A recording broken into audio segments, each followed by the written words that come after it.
บัวน้อยพุ่นเนาะบัวใหญ่ๆพุ่น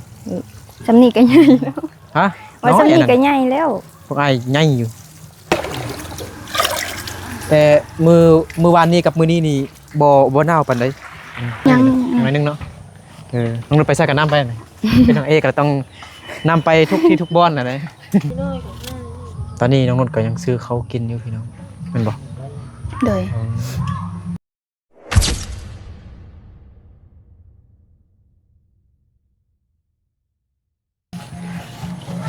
สวัสดีพี่น้องเบิดสุขูสู่คนที่เคารพฮักแพงเด้อยินดีต้อนรับเข้าสู่ซองเบานึกพอปลายเส้นเก่าเหมือนเคยตอนนี้เบานึกอยู่บ้านน้องนุชเนาะบ้านน้องนุชบ้านดงล่วงเมืองเพียงแขวงสยามบุรีสปปลาวเนี่ยเนาะมายามค่ำๆจักหน่อยเด้น้องนุช ตัดอันต้นมะนาวทิ่มแล้วพี่น้องเห็นบ่เห็นอีหยังก็เห็นเบิดแล้วบัดนี้เนาะเห็นส่วนผักหอมของน้องนุชแล้วน้องนุชกำลังหดหัวใจผู้บ่าวอยู่ พัก สบายดีน้องนุชเลยสบายดีเลยนีบไม้ให้คนรอก่อน หดผักหอมเนาะผักอะไรอย่างไรนี่ลองดูมีผักกะเพราเอาไว้ผักอีตูนเนาะเลยอันนี้กินได้บ่นี่นะได้นะกับลาบเหรออันนี้นะแซ่บก่อนนะแซ่บอ่ะเลยมันบ่มีกินหยังหรอบ่หอมบ่อีหยังเนาะบ่มีกินเลยเนาะสิฮดหมดนี่มันบ่เลยมันก็แห้งแรงแห้งเนาะทำบ่ฮดมันก็บ่น้ำนี่บอลน้องนุชได้อยู่บอลน้องนุชไปเอาอันนั้นเนาะพอดีแม่น้องนุชกำลังอาบน้ำอยู่พี่น้องเนาะแม่นุชอาบน้ำเย็นๆบ่ต้มอาบบ่วันนี้ฮ้อนวันนี้ของแท้เนาะน้องนุชเด้ต้มบ่หรือว่าอาบแบบสดๆจังซี่เลยอาบสดๆแบบนี้เลยต้มบ่หนาวนึบ่เย็นนึเย็นแต่ว่าวันนี้ฮ้อนวันนี้ขวบมาวลำห้องน้ำกับหันกล้องไปคุณห้องน้ำกับบ่ได้อันเฮ็ดฟ้ามันเถอะพี่น้องเนาะบ่ทันมีงบเถอะเนาะน้องนุชยังบ่ทันได้งัดมันต้นเถอะบ่ได้ขายมันต้นเถอะเนาะขายก็บ่ได้หลายดอกขายก็บ่ได้หลายคันขายได้ประมาณจักล้านนะพี่ใกล้แล้วจักล้านน้องนุช15 ล้านฮะ15 ล้าน15ด้วย15 ล้านนี่บัวน้อยพุ่นเนาะบัวใหญ่ๆพุ่นสำนีก็ใหญ่แล้วฮะว่าสำนีก็ใหญ่แล้วพวกไอ้ใหญ่อยู่ใหญ่กว่านี้น้องบ่เฮ็ดอันนั้นเป็นผักยังไงนี่อันนี้ผักสลัดน้ำนี่บ่นี่น้ำเป็นน้ำมันบ่ฮู้คือกันแต่ว่ากินได้มั้ยวะกับลาบเลยกินได้มาลองมึงเบิ่งบ่นึกลองหดผักหอมเบิ่งมันเป็นจังได๋ต้นบ่ได้เฮ็ดเวียกหรอกนะอันนึกโหดเหล่างามด้วยแหละไอ้โหดแถมมันแห้งหมดมันตายหมดอันนี้ตักใส่เนาะแได้หน่อยนะใส่ดีเด้เนาะมันก็บ่ได้เย็นเด้เนาะมันอุ่นอยู่เด้มนุษย์มันก็บ่ได้เย็นปานใดแต่มือวานนี้กับมือนี้นี่บ่หนาวปานใดธรรมดาหนาวแห้งวะบ่หนาวปานใดมีแต่บัวเดียวนี่วะเลยพดตัวใดอันนี้เนาะนี่เนาะนี่สิวะโอ้ยกันเนาะน้องนุชดินกีฬามาพี่น้องเนาะแม่นบ่แม่นมีอันพละแม่นบ่มือแรงนะเป็นจังได๋บ่อันตั้งเตะบ้านเล่นเตะบ้านเล่นสิอันที่หน้าเขาสิแข่งที่หน้าสิเซ็งแล้วได้ที่1เด้อไม่ได้หรอกแชมเปี้ยนเด้อต้องหดโดนๆจังซี่หดแล้วมื้ออื่นนี่ก็มันก็มีมากหมดแล้วงามเลยเด้น้องน้อยนี่ก็แห้งหมดเนาะเด็กน้อยมาเตะบ้านอยู่นี่พี่น้องพอน้องนุชมันอยู่ไหนน่ะตัดงานนี่เนาะต้นมะนาวกับคนก็ตัด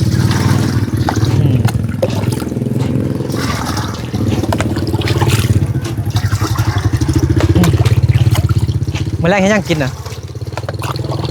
แกงตะชวน สบายดีแม่น้องนุชเด้อบ่ได้สบายดีกันเนาะทักทายสบายดี FC สักเครื่องอาบน้ำอยู่กลางแจ้งเนาะห้องน้ำน้องนุชก็ยังบ่ทันแล้วพี่น้องเอาอันผ้าบัดไปกางเอาซื่อๆ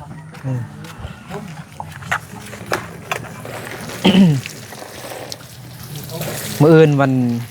เสาร์วันอาทิตย์ไปยังน้องนุชโอ้มดน้องนุชโอ้มดแดงพี่น้องมาสิถามน้องนุชว่าโอ้คักใส่วะ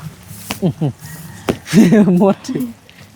มันหมุดขนาด บ่ได้เด้อยู่เฮือนน้องนุชนี่มดแดงหลายแฮงมันบ่ได้กัดเด้มันเดียดเอาน่ะมันเอาอีหยังก็เอิ้นไล่มันเดียดเฮานะคันมันกัดให้มันบ่เจ็บมันเอาแควกัดให้มันบ่เจ็บมันเดียดมันมีพิษได้ กำลังสิถามน้องนุชว่ามื้ออื่นนี่สิไปหยังวันเสาร์วันอาทิตย์พักโรงเรียนนะไปหยังน้องนุช บางเถื่อก็ไปจ้างงานมันค่ะ ไปจ้างงานมัน นี่ งานมันแล้วนะ โอ้บอกคนอื่นหลังงานแล้วเดี๋ยวของน้องยังมีงานเถื่อ เขาจ้างนะเท่าใดนะมื้อเท่าใดนะมื้อ1,500เขาเอาคนอีกบ่อาจสิไปนำ บุกหูเขาเลย เขามาเมื่อกี้เดี๋ยวขี่รถมาเมื่อกี้ มื้อละ200กว่าเกือบ300พี่น้องเนาะ200กว่าบาทฮะเขาไล่เป็นมื้อเนาะบ่แม่นเป็นกิโลเนาะบ่แม่นเป็น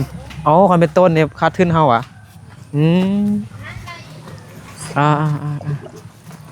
แล้วอันมันต้นน้องนุชเด้บ่ได้งัดเถอะบ่ ยังไม่ได้งานเถื่ ยั อง อีกประมาณจักเดือน ประมาณเดือน 1 เดือน 2 เดือนตอนนี้ก็เดือนธันวาคมอีกตึมเดือนกว่าเนาะ เลย แจ๊ไปโอ้ยกินผักหอมมากินผักหอม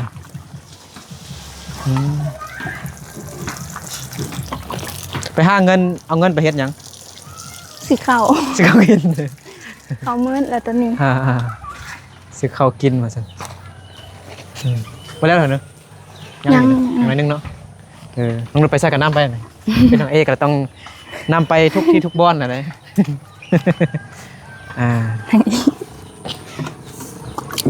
น้องนุชเนาะขยันมันพี่น้อง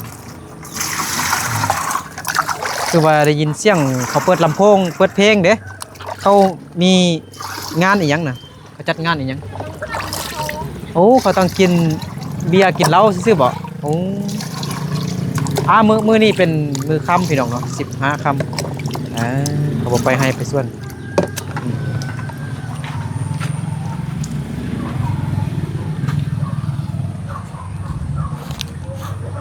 เช้าหันกล้องมาเพื่อนหน่อยระวังเด้อ โอ้ไกลหวดเนาะ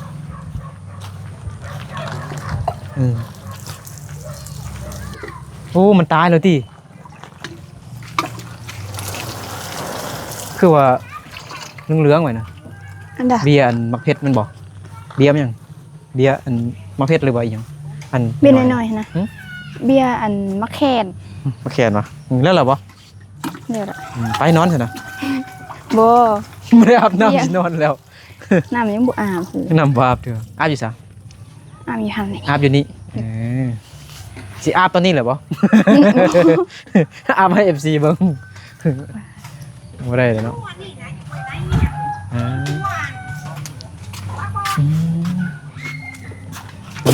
เงินหาบจ้างซื้อข้าวกินว่าซั่นพี่น้องเนาะมื้อนึงก็200กว่าบาทพี่น้องเนาะถ้า300ก็บ่แม่นได้แม่นหรอ38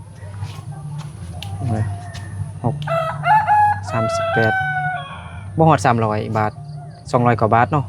150,000เนาะคัน300ก็180,000 300 บาทจะเฮ็ดหยังกินน่ะมื้อแลงน่ะกี่ถามแต่น้องนุชบ่ทันตอบนะ แกงเซซวน ผมมี กินแล้ว สัญญาณ กินแล้ว กินข้าวแล้วนะ เลย โอ้ฟ้าวกินแท้จังได๋ก็อยากกินข้าวตอนดึกเด้ดึกมาอยากเข้าเด้พอเด้ อยู่ในห้อง มีพักผ่อนเนาะมื้อค่ำเนาะไปฮอดเด้ อยู่หันนี่ นั้น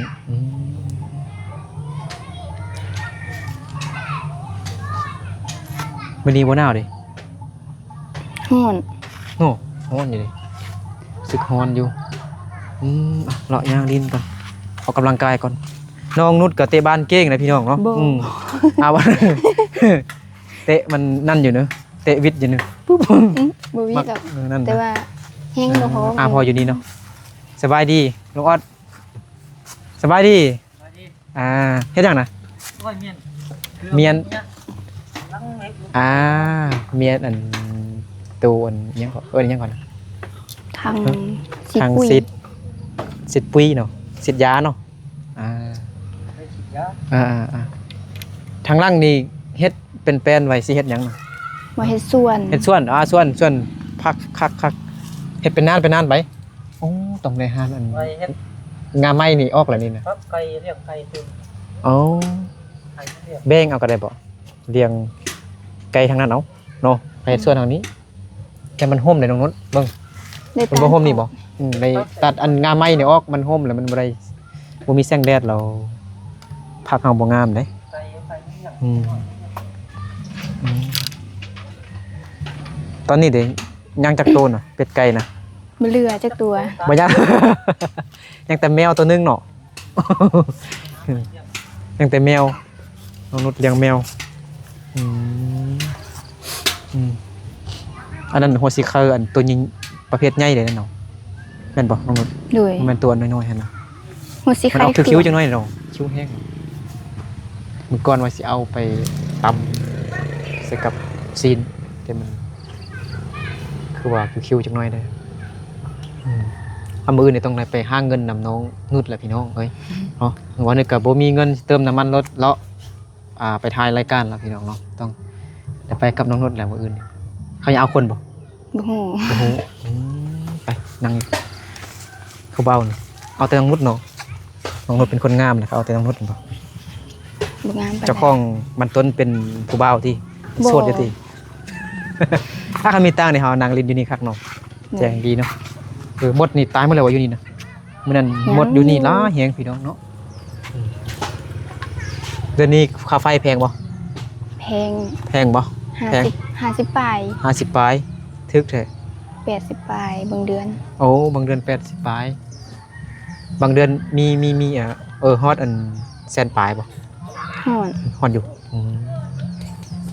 แต่ละเดือนเขาก็ใส่ไฟมันก็บ่อันนั้นเนาะกินขนมบ่ ไม่สนใจเอ้ามื้อนี้เอาขนมมาลายจักหน่อยเด้เนาะFC เพิ่นฝากเงินให้ซื้อขนมแจกเด็กน้อยเด้แต่คือบ่เห็นเด็กน้อยมื้อนี้นะใส่ต้นข้าวเด้น้ำทิพย์เด้ เขาไปลิ้นคนอื่น อาการของไอออดเป็นจังไดพี่ชายของน้องนุชก็ยังบ่ดี เขาเป็นคน ขึ้เลย ขี้อายคนเนาะมื้อนั้นบ่นึกถามเป็นหาคำผมคำบ่ตอบจักคำ นี่ซ้ำแถวมื้อนี้บ่หนาวพี่น้องเนาะได้2มื้อแล้วบ่หนาว2มื้อแล้วเดือนนึงกัน2หนาวแฮงน้องนุชมีเสื้อกันหนาวแล้วบ่ บ่ บ่มีเถอะบ่ทันได้เอาเสื้อกันหนาวมา FC ฝากเสื้อมา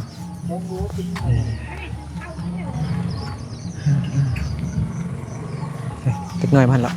เอาขนมให้เด็กน้อยต่อ บ่แม่น ใส่ เดือนนี้แล้วนะ ฮะ เอาแม่นเดือนนี้นะเอาขนมให้ละ เนี่ยพี่ผู้บ่าว หยุด เอาน้องนุช มาเอาขนมอุ้ย ผู้สาวเนี่ยสาวเว้ยเห็นผู้สาวอยู่ใส่กันเอิ้นใส่เลยอ่ะ ไอ้ เอายิ้มอยู่เลยดีใจเนอะเอาขนมล่ะ ขี้อาย จับอันผู้เบาน้อยอันมาเด้อยายเนาะยายก็บ่ได้กินไหนอ้าวคนอยู่เนื้อคนนี้มีบ่เนื้อคนนี้มี บ่มี ฮะ บ่ โอ้น้องนุชได้กินผู้เดียวแล้วบัดนี้น้องนุช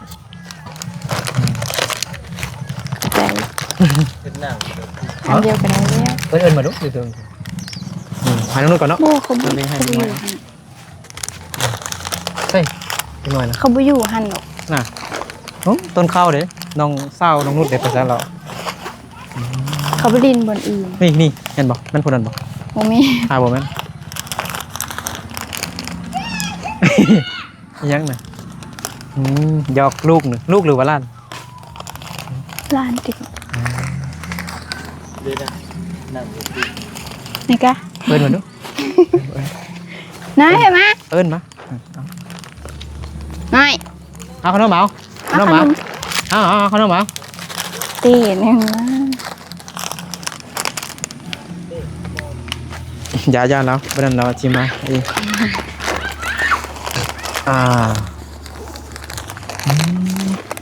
มื้อนี้เบานึกก็น่าจะอาบน้ำอยู่บ่หนาว ได้3 เดือนน่ะบ่ได้อาบน้ำพี่น้อง หยอกซื่อๆเนาะไผสิบ่อาบน้ำเนาะเป็น2-3 เดือนอืม นี่มันมาซาวลีพี่น้องเนาะแล้วติดผู้เบาโอ้เขาคือสิม่วนเนาะ หมวน ตึงเต้นเอ้าอันดอกไม้อันนี้เดี๋ยวบ่ฮดบ่บ่ทาฮดมันก็งามอยู่แล้วแมันบ่ งามอยู่เลย ถ้าบ่นึกท้องห้องออก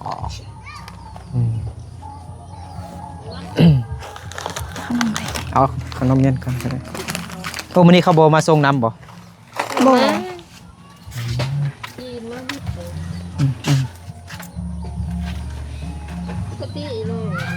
น้องรถนั่งได้บ่นั่งก็ได้ไอ้นั่งรถจักรนี่ก็ได้นั่งรถจักร มันก็บังเอาเนาะกันไอ้นั่งอยู่นี่เนาะมื้อหน้าน้องรถต้องได้ซื้อตังเก้าอี้อันสูงๆแล้วเนาะอันตั้งยางหั่นนะ บ่มีเงิน น้อยเท่าได้ ซื้อ บ่มีเงินซื้อ คันที่ซื้อตังก็อย่าบ่มีเงินซื้อข้าวกินเนาะสู้ชีวิตแน่พี่น้อง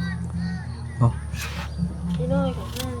ตอนนี้น้องนนท์ก็ยังซื้อข้าวกินอยู่พี่น้องแม่นบ่ โดย น้องนนท์กินเขาข้าวเหนียวหรือข้าวเจ้า เลย ซื้อยังไงนะ เบย เบย ไอ้เอาขนมไอ้ อายเนาะอาย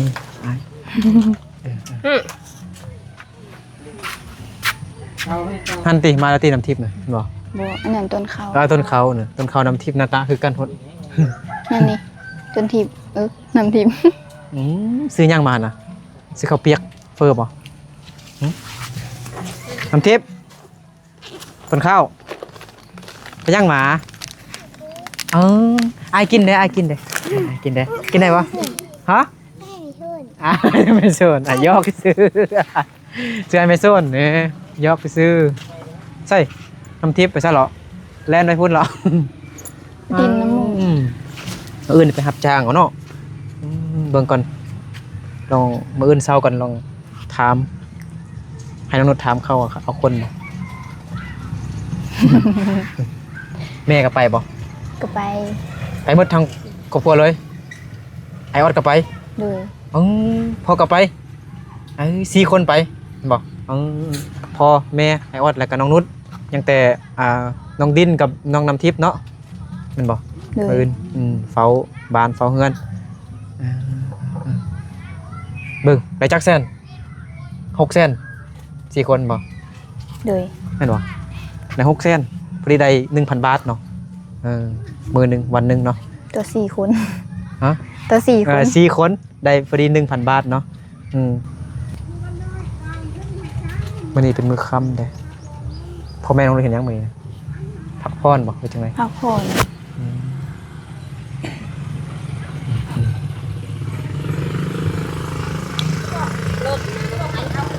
ฮะ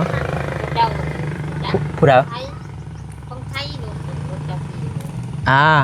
รถนี่วะไทย Honda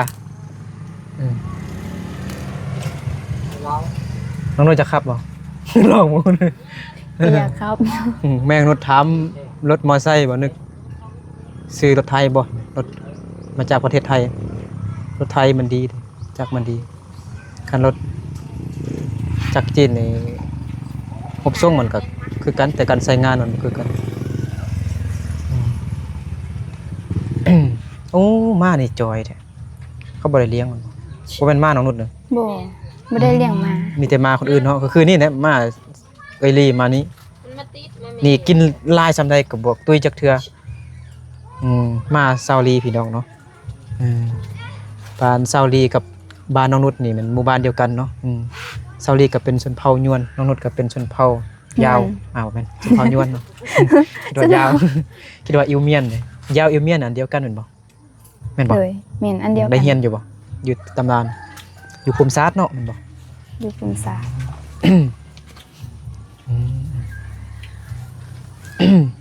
สงครามโลกครั้งที่1จื้อบ่ปีใด บ่ วันที่เดือนปีใดจื้อครั้งที่2น่ะจื้อบ่ประวัติศาสตร์เด้จื้อบ่ ประวัติศาสตร์นี่มันมีหลายเนาะแบบให้จื้อนะเอาลืมนะครับ มันลายโห บ่ได้หั่นน่ะว้าวเนาะ บ่หมู่ มูนว้าวขี่รถไว้แห้งเนาะขี่ฝุ่นกุ๊บเลยเนาะถึกเล็ก16ปีคือเข้ากันเนาะสิเฮ็ดทางคอนกรีตลาดยางเลยเงินบ้านเฮานี่แซ่บบ่กากาภาษามงเลยแซ่บบ่พวกกาแห่งบ่พวกกาแซ่บบ่พวกกากาเอ้ยเอาน้องซื้อขนมกินไปโรงเรียนนะเอาเมื่อกี้น้องนุชว่าแม่งก็น้องนุชคือว่าอันนี้มันหน้าสดๆเด้อพี่น้องเนาะน้องนุชนี่คือบ่ บ่ได้แต่งหน้าบ่ได้ใส่หยัง เป็นหยัง บ่มี แต่ง บ่มีใส่ บ่มีอันใส่คือบ่ซื้อ บ่มีเงิน ไหนก็ว่าบ่มีเงินเออบ่มีเงินแต่ละมือได้เงินไปเพื่อนบ่ บางมื้อก็ได้ บางมือก็ได้แม่เอาหาดูหาเอง แม่ให้ แม่เอาหาเท่าไหร่จักพัน 5,000 5,000ก็7-8 บาทพี่น้องเนาะตอนอายไปเข้าเรียนอยู่ดอยกาวพุ่นคือว่าอาทิตย์หนึงนี่ได้50,000กีบต่ออาทิตย์ใด50,000ดี5มื้อเนาะจันทร์อังคารพุธหัสศุกร์พอดีมื้อละ 10,000 10,000 ตอนปีทำอิฐนี่ย่างไปเลย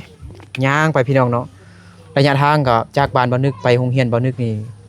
แม่นประมาณ30กว่าโลไกลแฮงปีทำอิฐนี่ปีที่1นี่บ่อนึกได้ย่างไปขึ้นดอยเนาะบ่แม่นทางเพียงเด้ขึ้นดอยลงเขาขึ้นดอยพี่น้องเนาะบางทีก็มีอันรถ10ล้อเข้ารถใหญ่เข้าบางทีเข้าใจดีเขาก็ฮับไปน้ำเอาไปน้ำเอาเงินให้น้องนุชไปโรงเรียนก่อนเงินผู้ใหญ่เพิ่นเนาะแต่เพิ่นบ่ให้ออกซื้อเอาน้องนุช300,000กีบผู้ใดฟังความนี่จะ FC จะช่วยเหลือเนาะใครบ่ฟังความนี่ก็เพิ่นบ่ช่วยซื้อขนมให้กินน้องนุชนับเอาของงามละ เข้าใจเด้อ โอ้งามแฮงเงินก็ได้เนาะก็กดมาพี่น้องเนาะเงินงามเนาะได้ก็อยากได้เลยขอบใจให้ผู้ใหญ่เพิ่นได้ ขอบใจผู้ใหญ่ใจดีขอให้จงมีสุขภาพแข็งแรงปราศจากโรคภัยต่างๆปรารถนาสิ่งใดค่อยได้สิ่งนั้นเด้อสาธุ สาธุเนาะน้องนุชได้เงินแล้วซื้อยังได้เงินแล้วซื้อยัง เอาไปซื้อข้าวก่อน ซื้อเขาก่อนซื้อเขาเมื่อแรกได้มีเข้ามาแล้วบ่ บ่ บ่มีหมดแล้ว โดย บ่แม่นต้มเขากินคือมื้อนั้นน่ะมื้อนั้นต้มข้าวเจ้าเนาะ บ่ หุงข้าวเจ้ากิน นึ่งข้าวเหนียว บ่มื้อนั้นน่ะคือเห็นหม้อใหญ่ๆหั่นนะ โดย ข้าวเจ้าเนาะ ตุ้มข้าวเจ้า ข้าวเจ้าบางคนนี่บ่มีข้าวกินนี่ประหยัดเนาะแม่นจะคืออันน้องเพิ่นว่าน้องประยงบ่คือว่าหุงข้าวเหนียวบ่จังได๋ น้องก็เคยหุงอยู่ข้าวเหนียว แกงเนาะ โดย เอาเมื่อกี้เห็นเด็กน้อยแบบสิก็กินขนม เขา สิ หาย หุ่นน้ำทิพย์หุ่นน้ำทิพย์รีอยู่หุ่นแล้วโอ้ขี้อายน้องสาวของน้องนุชเนาะมีจักคนนะเบิ่งนะ1 2 3 4ประมาณ4คนนะน้องนุชเอาให้น้องนะล้านนะ เลย ฝากไปนำน้องนุชกระไดพี่น้องเนาะโอเคได้จักคนมากินนะได้ผู้นึงเนาะผู้น้อยเนาะถึง5 ถุงที่มีหลายคนโอเคอยู่ดีไม่แห้งน้องนุชให้กลับเราได้ เลย แม่งนุชบายแม่งนุชเนาะกำลัง